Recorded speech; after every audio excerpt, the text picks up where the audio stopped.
WPS Integrated Approach is a method to enhance stakeholder engagement and social cohesion while analyzing and planning how water systems affect people's lives and can best be improved. This should lead to informed and inclusive interventions that both reduce conflict risk and ensure sustainable water use. Hi, my name is Rolien Sasse and I am the Strategic Advisor of the Water, Peace and Security Partnership. In this video, I will explain the WPS Integrated Approach. It is an innovative methodology that WPS developed to address water and climate-related security threats. We developed and applied this approach in countries like Mali, Iraq and Kenya and are constantly learning from these experiences. We hope this video can enhance your work in the climate and water security nexus. We also welcome any feedback from your experiences. So why an integrated approach? Water-related security risks have two dimensions. On the one hand, the biophysical dimension of the water system and the ecosystem that support human lives and livelihoods. And on the other hand, the social dimension, how people and societies respond to increased stresses in the water system and in ecosystems. And vice versa, how social behavior and conflict may contribute to water stress. People both influence and depend on water resources. They're also connected with each other through the water they share. The acts of some may impact others through the water system. For instance, a large irrigation scheme in a water-scarce region can withdraw so much groundwater that the wells of nearby communities may fall dry. Or a hydropower dam may change the flow of the river, affecting downstream communities. How water stress impacts people and how they will respond to such stresses depends on many intervening factors. Crucial is the ability of the ecosystem and the ability of societies and communities to cope, their resilience. This resilience depends again on many factors and can be influenced through prevention and response.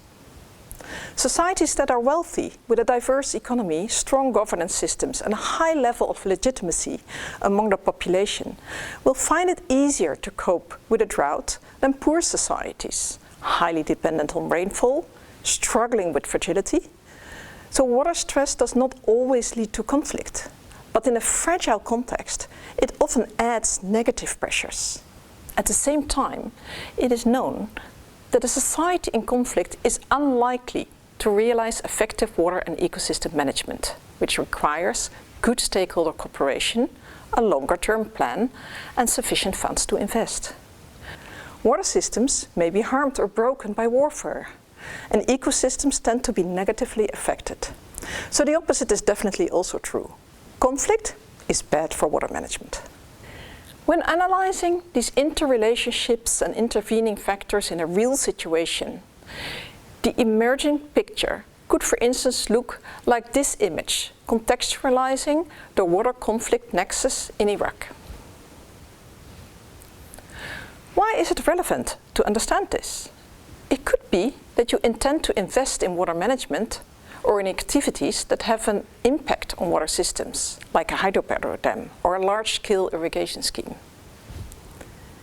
Then you need to be aware that this may create tensions and requires a conflict-sensitive approach. It may also be that you want to enhance peace in a water-scarce environment.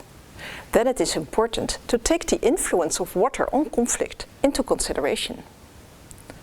As people tend to value water highly, shared water resources management may even be an entry point to improve collaboration in a conflict. You may also want to build resilience in a water-scarce and fragile context. Then both sides are important. So what is this integrated approach of WPS? It is a systematic process that combines different tools and methodologies of participatory analysis, awareness raising, training and dialogue to increase understanding and mobilize stakeholders to act, while enhancing stakeholder collaboration In the end, this should lead to action through informed and inclusive interventions. In most cases, a first step would be analyzing with stakeholders how actual changes or planned interventions in water systems and ecosystems are affecting people's lives and livelihoods, and through that may impact social cohesion and create socio-political tensions. This is done in a systematic way, using participatory methodologies of shared analysis, while integrating both the biophysical and the socio-political analysis. It is thus both multi-stakeholder and multi-sectoral. While doing this analysis, WPS may provide training to stakeholder groups as needed to enable their full participation and hence local leadership in the process and in follow-up action. In the analysis, we use systems approaches to make sure that the causal interrelationship between different intervening factors becomes clear. This could, for instance, look as follows. A causal loop diagram of water conflict relationships in the inner Niger Delta of Mali. Outputs of the analysis could even be used as data input in mapping exercises to create a geographic overview, or for modeling exercises, such as hydrological models or agent-based modeling that can model the human responses to stresses. These models can be used for scenario analysis, as a decision support tool, or for wider communication and awareness raising of security risks. Through dashboards, complex interrelationships and scenarios can be made accessible to policymakers. These tools can, for instance, be relevant to regional or national authorities or to external investors and donors. It can help them to plan interventions.